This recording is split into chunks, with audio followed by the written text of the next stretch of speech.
Movie की शुरुआत में अमेरिका के राष्ट्रपति इस देश के राष्ट्रपति से मिलने आते हैं। कंट्रोवर्सी के चलते इस देश का नाम पूरी मूवी में मेंशन नहीं किया गया, इसलिए हम अपनी तरफ से इस देश का नाम इंडोनेशिया रखते हैं। सिक्योरिटी अफसर उन्हें खाना पीना सब चेक करके देते हैं। बातचीत करने के बाद सिक्योरिटी अफसर अमेरिका के राष्ट्रपति को गाड़ी तक छोड़ने जाते हैं। तभी ऑफिसर को गोली चलने की आवाज आती है। सिक्योरिटी अफसर भागकर कमरे के अंदर आता है। पता चलता है कि राष्ट्रपति को गोली मार दी गई है, पर आतंकवादी वहीं पर बैठे थे, वो भागे नहीं थे। ये देखकर सिक्योरिटी अफसर अपने आप को खत्म कर लेता है, क्योंकि वो अपने राष्ट्रपति को नहीं बचा पाया। फिर यहाँ पे सीन कट होता है और हम 17 घंटे पहले का सीन देखते हैं। प्लेन में जैक अपनी फैमिली के साथ इंडोनेशिया आ रहा है। ये जैक की वाइफ जिसका नाम है एनी और इनकी 2 छोटी बच्चियां हैं, एक का नाम लूजी है और एक का नाम है ब्रिश। जैक अपनी कंपनी के काम से ही इंडोनेशिया जा रहा है और इसकी कंपनी का नाम है कार्डिफ। प्लेन में एक बंदा और है जिसका नाम है हेमंड। हेमंड के साथ इन लोगों की बातचीत होती है। जब प्लेन से उतरते हैं तो जैक को लेने के लिए यहाँ पर कोई नहीं आया। जब जैक कंपनी में कॉल करता है तो उसका कॉल ही नहीं लगता, पर तभी यहाँ पर हेमंड पहुंचता है। जैक हेमंड को सारी बात बताता है कि मुझे लेने के लिए जहाँ पर कोई नहीं आया। हेमंड और जैक एक ही होटल में रुकने वाले थे। हेमंड कहता है कि मैं यहाँ पर काफी बार आ चुका हूँ, तुम मेरे साथ चलो, मेरा दोस्त गाड़ी लेकर आता ही होगा। जैक उसके साथ जाने के लिए राजी हो जाता है। फिर हेमंड का दोस्त गाड़ी लेकर पहुंच जाता है। इसका नाम है कैनी। हेमंड कैनी के साथ जैक की इंट्रोडक्शन करवाता है। गाड़ी में बैठकर सभी होटल की ओर जाने लगते हैं। गाड़ी में बैठकर जैक देखता है कि सड़कों पे आर्मी वाले लोग काफी घूम रहे हैं। ये देखकर जैक समझ जाता है कि जहाँ पर कुछ न कुछ गड़बड़ है। फिर जैक होटल में पहुंच जाता है। वहाँ पर जैक की फोटो लगी हुई थी। ये देखकर जैक काफी खुश होता है, आखिर कंपनी वालों ने मेरे स्वागत के लिए कुछ तो किया। फिर रूम में देखते हैं कि जैक टीवी ऑन करता है, फिर टीवी नहीं चल रहा था। फिर वो रिसेप्शन पे कॉल करता है, पर फोन भी काम नहीं कर रहा था। फिर वो रिसेप्शन पर जाता है, पर रिसेप्शन वाला कहता है कि यहाँ पर कोई प्रॉब्लम आ गया, जिस वजह से पूरे एरिया में ये प्रॉब्लम चल रही है। जैक पूछता है कि मेरे लिए कंपनी की तरफ से कोई कॉल आई है, तो रिसेप्शन वाला चेक करके बताता है कि आपके लिए कंपनी की तरफ से कोई कॉल नहीं आई। रिसेप्शन से आगे जाकर जैक हेमंड को देखता है, जो कि पूरे चिल मूड में था। तो जहाँ पर जैक और हेमंड मिलकर दोनों थोड़ी थोड़ी बिस्की पीते हैं। फिर रात को देखते हैं कि जैक सोया हुआ था। जब उसकी रात में आग खुलती है तो उसकी वाइफ वहाँ पे नहीं थी। उसकी वाइफ उसे वॉशरूम में मिलती है, जो कि बहुत परेशान थी, क्योंकि वो इस देश में आने ही नहीं चाहती थी, वो पेरिस जाना चाहती थी,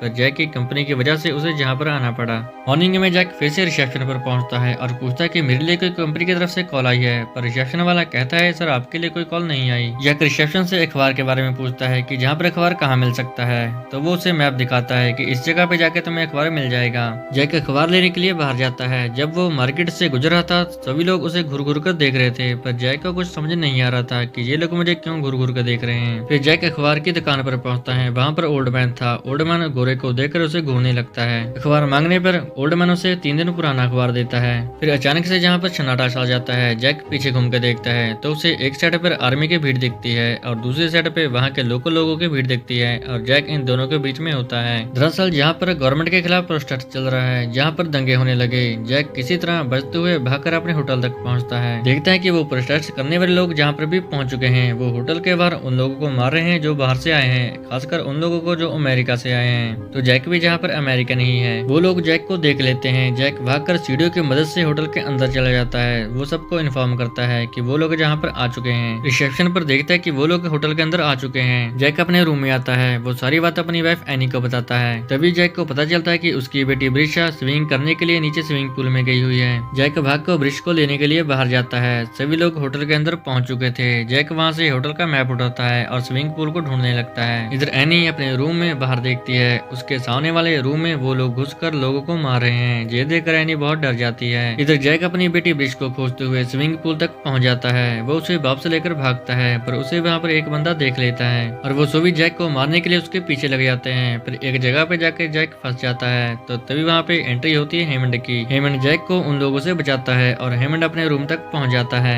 जैक एनी को कहता है कि हमें रूम छोड़कर ऊपर छत पे जाना होगा, जहाँ पर बहुत खतरा है। जैक अपनी फैमिली को लेकर ऊपर जाने के लिए निकल जाता है। होटल के अंदर काफी लाशें बिछी हुई थी। वो किसी तरह छत के दरवाजे तक पहुंच जाता है। दरवाजा खुलने पर देखते हैं कि वहाँ पर काफी सारे लोग अपनी जान बचाकर छत के ऊपर बैठे हैं और वो मदद की वेट कर रहे हैं। और यहीं पे हमें पता चलता है कि ये सभी लोग प्रोटेस्ट क्यों कर रहे हैं और लोगों को क्यों मार रहे हैं। जहाँ पर एक लड़का जो इसी होटल में काम करता है, वो सबको बताता है कि अमेरिका की कार्डिफ कंपनी ने इंडोनेशिया की सभी वाटर सप्लाई कंपनियों को खरीद लिया है। इस कारण इंडोनेशिया को अमेरिका से भविष्य में कर्जा लेना पड़ेगा और ये देशवासियों को मंजूर नहीं। इसके चलते ये सारा पोस्टर चल रहा है। जैक अपनी कार्डिफ कंपनी का नाम सुनकर शॉक हो जाता है क्योंकि वो भी इसी कार्डिफ कंपनी में काम करता है। फिर वहाँ पे एक हेलीकॉप्टर आता है। हेलीकॉप्टर को देख के सभी लोग बहुत खुश होते हैं कि अब हम सब बच जाएंगे। हेलीकॉप्टर को हमारी मदद के लिए भेजा गया है, पर ऐसा नहीं था।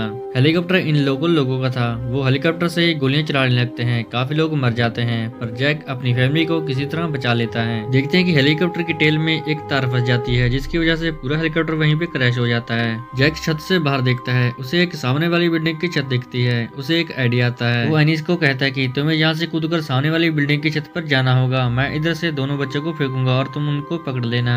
पर ऐसा करना बहुत मुश्किल था। एनी डर गई थी, पर उसे जान बचाने के लिए ऐसा करना ही होगा। इधर ये लोग भी छत के ऊपर पहुंच चुके थे। हिम्मत करके एनी उस छत के ऊपर कूद जाती है और वो सेफली वहां पर पहुंच भी जाती है। फिर जैक एक एक करके अपनी बेटे को फेंकता है और एनी दोनों को पकड़ लेती है और लास्ट में जैक भी वहां से कूदकर उनके पास पहुंच जाता है। फिर ये सभी एक पाइप को पकड़कर छत से नीचे वाले फ्लोर में जाते हैं। जब जैक बाहर नीचे देखता है तो नीचे उसे एक टैंक दिखता है। वो लोग टैंक को लेकर इस बिल्डिंग के ऊपर भी हमला करने वाले थे। जैक बिल्डिंग के अंदर सबको इन्फॉर्म करता है। तभी जहाँ पर बिल्डिंग के ऊपर एक हमला होता है और अंधेरा छा जाता है। वो लोग बिल्डिंग के अंदर घुस चुके थे और लोगों को मारने लगे, पर जैक अपनी फैमिली को लेकर छुप जाता है और वो लोग जैक को नहीं देख पाए और जहाँ से चले जाते हैं। फिर जैक बाहर निकलता है और नीचे देखता है। नीचे उन लोगों ने कुछ अमेरिकन लोगों को पकड़कर सड़क पर बैठा रखा था और उनके ऊपर गाड़ी चलाकर उनको मार देते हैं। तभी वहाँ पर एक लोकल आदमी पहुंचता है। वो जैक की फैमिली को देख लेता है। जैसे ही वो हल्ला करके दूसरे लोगों को बुलाने लगा, जैक उसे पकड़ लेता है और उसे हल्ला ना करने को कहता है। जब जैक उसके मुंह से हाथ हटाता है तो वो फिर से हल्ला करना शुरू कर देता है। फिर जैक को मजबूरन उसे जान से मारना पड़ता है। फिर जैक उसके कपड़े पहनकर नीचे आता है और एक बाइक चोरी करता है। फिर वो अपनी फैमिली को लेकर अमेरिकन एम्बेसी की तरफ निकल जाता है। फिर इनकी मुसीबत यहाँ पर खत्म नहीं हुई। इनको रास्ते में फिर से वही लोग मिलते हैं। एनी ये देखकर डर जाती है और बाइक पीछे घुमाने को कहती है। पर जैक अपनी बाइक को बिना रुके उनकी तरफ ही लेके जाता है क्योंकि पूरी फैमिली ने उन लोगों की तरह ही कपड़े पहने हुए थे और इन लोगों को पहचानना बहुत मुश्किल था। जैक किसी तरह बड़ी मुश्किल से बाइक को उस भीड़ से बाहर निकाल लेता है और अमेरिकन एम्बेसी की तरफ बढ़ने लगते हैं। फाइनली ये लोग एम्बेसी तक पहुंच जाते हैं, पर उन लोगों ने एम्बेसी का रास्ता बांध रखा था। जैक अपनी फैमिली को यहीं पर रुकने को बोलता है और वो खुद ऊपर चढ़ के एम्बेसी के अंदर जाता है। अंदर देखता है कि उन लोगों ने एम्बेसी के सारे लोगों को मार दिया है और पूरी एम्बेसी को तबाह कर दिया। वो लोग जैक को देख लेते हैं। जैक भागकर अपनी फैमिली के पास आता है और इनको लेकर जहाँ से भागता है। अब वो लोग भी जैक की फैमिली के पीछे लग चुके थे। जैक भागते हुए एक घर में घुसता है। वहाँ पर बस एक ओल्ड मैन था। वो इन लोगों को देखकर डर जाता है, पर जैक उसे सारी बात बता देता है। पर वो ओल्ड मैन अच्छा था। वो जैक और उसकी फैमिली को छुपा देता है। पर तभी वहाँ पे वो लोग आ जाते हैं और वो उस ओल्ड मैन को धमकाने लगते हैं और उससे पूछने लगते हैं कि वो फैमिली कहाँ गई। पर ओल्ड मैन कुछ नहीं बताता। जैक को लगा कि ये लोग ओल्ड मैन को मार देंगे। जैक सामने पड़ी बंदूक को उठाने के लिए बाहर निकलता है। उसे बंदूक लेने में टाइम लग रहा था और ये लोग ओल्ड मैन को मार रहे थे। ये देखकर एनी सामने आ जाती है। वो लोग एनी को पकड़ लेते हैं। इतने में जैक बंदूक लेकर उन लोगों के ऊपर गन पॉइंट कर लेता है, पर जब जैक बंदूक चलाता था उसमें से कोई गोली ही नहीं निकलती, मतलब बंदूक खाली थी। वो लोग जैक को भी पकड़ लेते हैं और एनी के साथ जबरदस्ती करने लगते हैं। और तभी जहाँ पर एंट्री होती है फिर से हेमंड की। वो अपने दोस्त के साथ एक्ट करते हुए इनके पास आता है और बंदूक निकालकर सबको शूट कर देता है और हेमंड जहाँ पर फिर से एक बार जैक को बचा लेता है। फिर हेमंड इन सबको लेकर एक जगह पर जाता है जहाँ पर ये सभी लोग चिकन खाते हैं, पर ये चिकन नहीं कुछ और ही होता है। फिर हेमंड जैक को सामने एक नदी दिखाता है। हेमंड कहता है कि तुम लोगों ने अगर ये नदी पार कर ली तो तुम लोग सेफ हो जाओगे, क्योंकि इस नदी के बीच से ही वियतनाम का बॉर्डर शुरू होता है और इंडोनेशिया का बॉर्डर खत्म हो जाता है। एक बार नदी पार होते ही तुम सभी लोग सेफ हो जाओगे। जहाँ पर जैक को पता चलता है कि हेमंड एक सरकारी एजेंट है। वो सिविल कपड़ों में ही सबकी मदद करता है। ये लोग सभी थक चुके थे और जहाँ पर रुके ही रेस्ट करने का फैसला करते हैं और सभी जहाँ पर सो जाते हैं। जब जैक की आँख खुलती है देखते हैं कि उन लोगों ने जहाँ पर भी हमला कर दिया है। हेमंड और कैनी इधर से हमला कर रहे थे। सभी बचते हुए सीढ़ियों से नीचे उतर रहे थे, पर कैनी को जहाँ पर गोली लगती है और वो सबर की सीढ़ियां चढ़ जाता है, मतलब यहीं पे उसकी डेथ हो जाती है। हेमंड को भी जहाँ पर एक गोली लग जाती है। भागते हुए हेमंड रास्ते में गिर जाता है। जैक उसे वापस लेने के लिए आता है। हेमंड जैक को कहता है कि तुम भागकर अपनी फैमिली के साथ वो नदी पार कर लो, मेरा बचना बहुत मुश्किल है, तब तक मैं इन लोगों को रोकता हूँ। तो मजबूरन जैक को हेमंड को छोड़कर जहाँ से भागना पड़ता है। हेमंड मरते हुए भी सामने आ रही हमारे ट्रक को गोली मारकर उसे पूरी तरीके से तबाह कर देता है और यहाँ पर हमारे हेमंत भैया की भी सर्विस पूरी हो जाती है। इधर जैक को नदी पार करने के लिए एक बोट की जरूरत थी। वो अपनी फैमिली को छुपा कर बोट लेने के लिए पहुंच जाता है। बोट का मालिक उसे बोट लेने से रोकता है तो जैक अपनी सोने की घड़ी और महंगे जूते उसे दे देता है तो वो मान जाता है। पर तभी वहाँ पर कुछ लोगों के आने की आवाज आती है।